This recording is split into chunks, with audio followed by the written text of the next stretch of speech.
BBC বাংলার সান্ধ্য অধিবেশন প্রবাহতে আপনাদের স্বাগত। আজ আপনাদের সাথে লন্ডন স্টুডিও থেকে আছি মানসী বড়ুয়া। বাংলাদেশের সর্বশেষ গুরুত্বপূর্ণ আপডেট সংবাদে আপনাকে স্বাগত। শুরুতেই সংবাদ শিরোনাম, পরে বিস্তারিত। প্রথমেই জানাবো আমাদের হাতে থাকা সর্বশেষ নির্বাচনে সবথেকে গুরুত্বপূর্ণ, সবথেকে তাজা আপডেট সংবাদ। গাজীপুর ২ আসনে এনসিপির প্রার্থীকে গাড়ি চাপা দিয়ে হত্যা চেষ্টা বিএনপির প্রার্থী বললেন ভাইরাল হওয়ার চেষ্টা। গাজীপুর ২ জেলা শহর ও টঙ্গী আসনে ১১ দলীয় জোটের প্রার্থী আলী নাসের খানের উপর গাড়ি চাপা দিয়ে তাকে হত্যার চেষ্টা ও হুমকির অভিযোগ উঠেছে। এই ঘটনায় জেলা রিটার্নিং কর্মকর্তার কাছে লিখিত অভিযোগ দেওয়া হয়েছে। এই ঘটনার পর ওই আসনের বিএনপির মনোনীত প্রার্থী জানিয়েছেন এটা নাকি ভাইরাল হওয়ার চেষ্টার একটি ঘটনা। এই ধরনের কর্মকাণ্ড শুধুমাত্র বিএনপির দ্বারাই শোভা পায়। একজন দায়িত্ববান মানুষকে কিভাবে গাড়ি চাপা দিয়ে হত্যা করতে গিয়ে আবার সেটাকে তারা ভাইরাল বলে চালিয়ে দিচ্ছে, এটি সাধারণ জনতার প্রশ্ন। এ বিষয়ে খুবই গুরুত্বপূর্ণ সংবাদ জানাবো, সঙ্গেই থাকুন।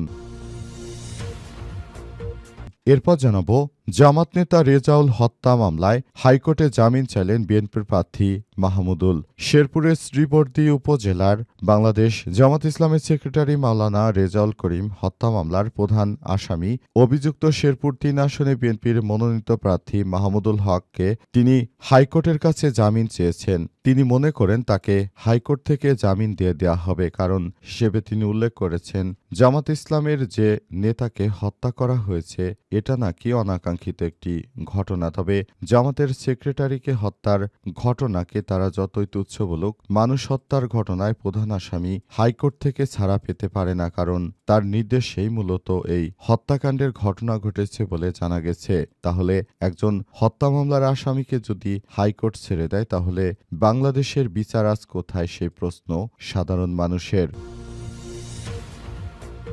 এদিকে বাবাকে চাচা সাজিয়ে মুক্তিযোদ্ধা কোটায় চাকরি সেই কর্মকর্তা বরখাস্ত।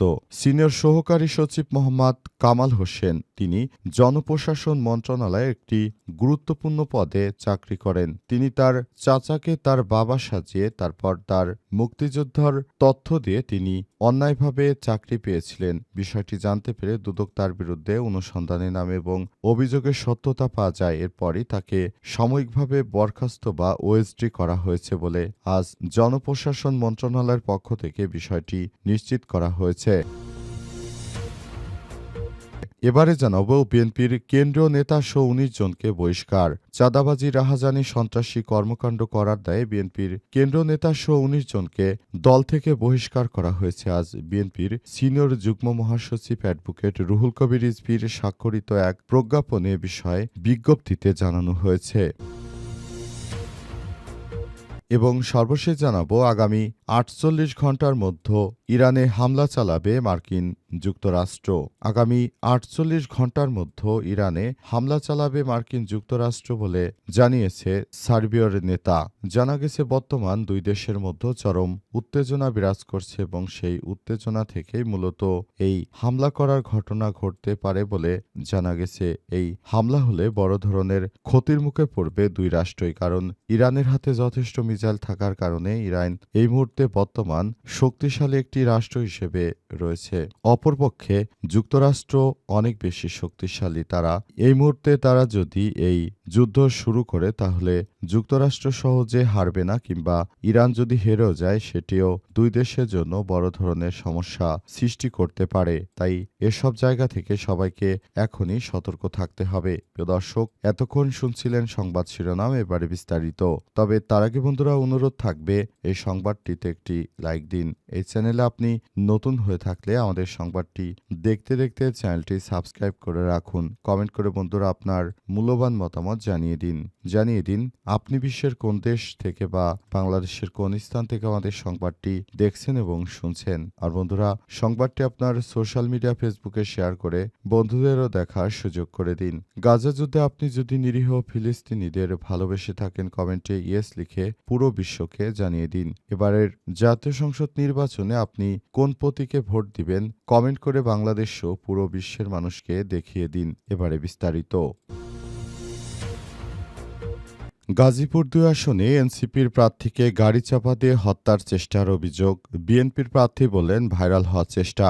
গাজীপুর ২ জেলা শহর ও টঙ্গী আসনে ১১ দলীয় জোটের প্রার্থী আলী নাসের খানের বিরুদ্ধে গাড়ি চাপা দিয়ে হত্যা চেষ্টার ও হুমকির অভিযোগ উঠেছে। এই ঘটনায় জেলা রিটার্নিং কর্মকর্তার কাছে লিখিত অভিযোগ দেওয়া হয়েছে। এই ঘটনায় এনসিপির গাজীপুর জেলার সদস্য সচিব আলামিন আহত হয়েছে বলে অভিযোগে উল্লেখ করা হয়েছে।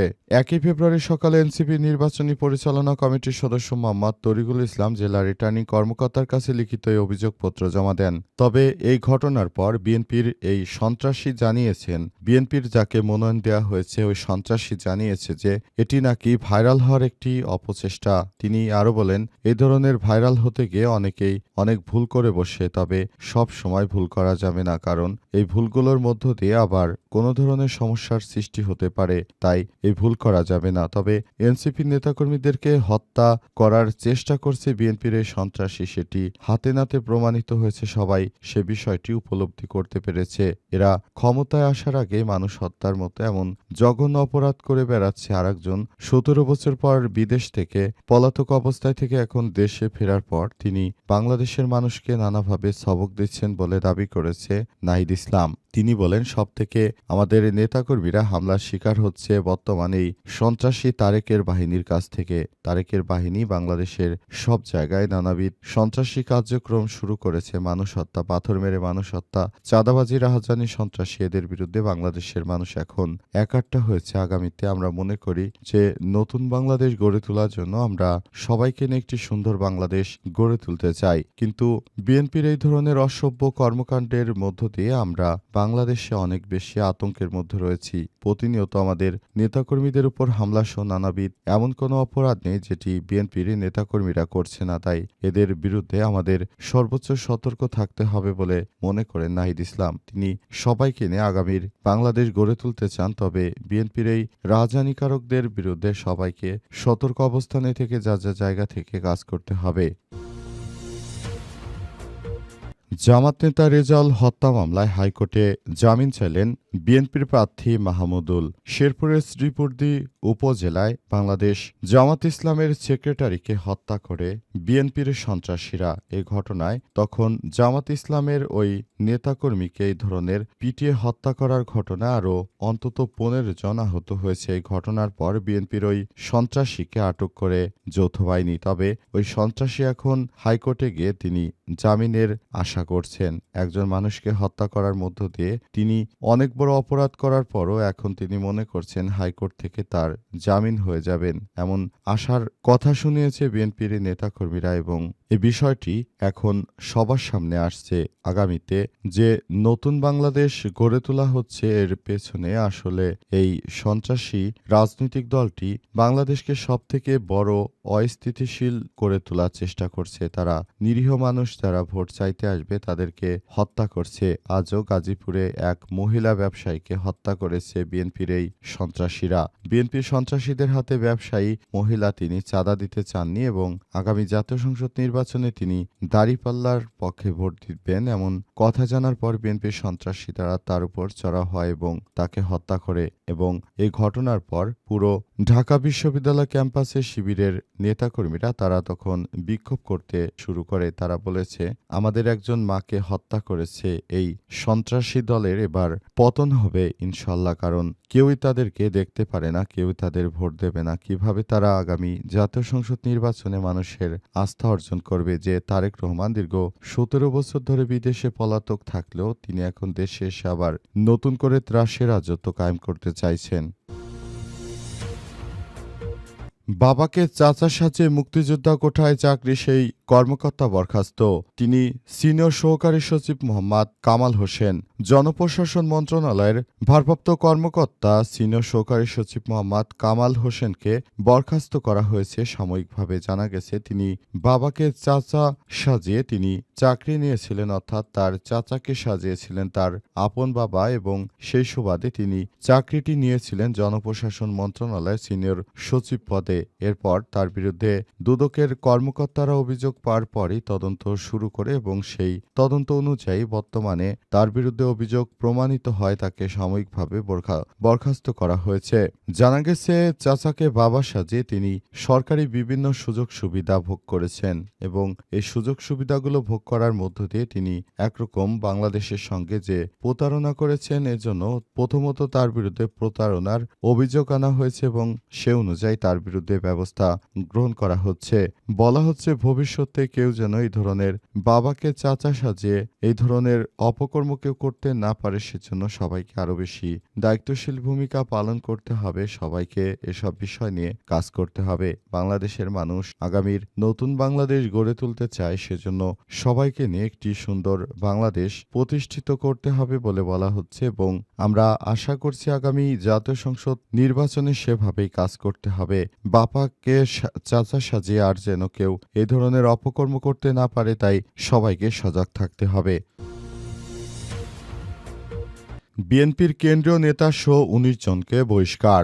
দলের সিদ্ধান্ত না মেনে সংগঠন বিরোধী কর্মকাণ্ডে জড়িত থাকায় ১৫ নেতাকে বহিষ্কার করা হয়েছে। আজ বিকেলে বিএনপির সিনিয়র যুগ্ম মহাসচিব অ্যাডভোকেট রুহুল কবির রিজভী স্বাক্ষরিত এক অফিস আদেশে সব কথা জানানো হয়েছে। জানা গেছে অনেকেই চাঁদাবাজি, রাহাজানি, খুন, সন্ত্রাসী এমন কোনো অপরাধ নিয়ে সব অপরাধে জড়িত থাকার অভিযোগে তাদেরকে মূলত গ্রেপ্তার করা হচ্ছে। বলা হচ্ছে এই ধরনের ব্যক্তিরা আসলে আমাদের সমাজের জন্য বড় ধরনের থ্রেট তৈরি করতে পারে, সুতরাং এদেরকে বহিষ্কার করার বিষয়ে সিদ্ধান্ত গ্রহণ করে বিএনপি। তবে এখন পর্যন্ত এই ধরনের কর্মকাণ্ড যারাই করেছে তাদের বিরুদ্ধে যথাযথ ব্যবস্থা গ্রহণ করা হচ্ছে বলে বলা হয়েছে। তবে এখন পর্যন্ত অনেকের বিরুদ্ধে সেভাবেও ব্যবস্থা গ্রহণ করা সম্ভব হয়নি।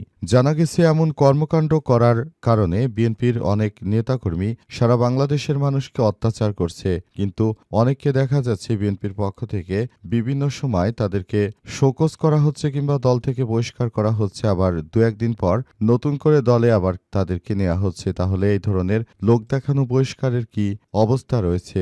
এই ধরনের লোক দেখানো বহিষ্কার এদেশের জনগণ সমর্থন করে না। এদেশের জনগণ মনে করে যদি প্রকৃতপক্ষে কেউ দোষী হয় তাদেরকে আজীবনের জন্য বহিষ্কার করতে হবে, আবার যদি দোষীদেরকে ফেরতে আনা হয় তাহলে এই ধরনের বহিষ্কার আমরা গ্রহণ করতে পারি না বলে বলা হচ্ছে এবং আগামীতে বিষয়গুলোকে খুবই গুরুত্ব সহকারে দেখা হবে বলে অন্তর্বর্তীকালীন সরকারের প্রধান উপদেষ্টার পক্ষ থেকে বলা হচ্ছে।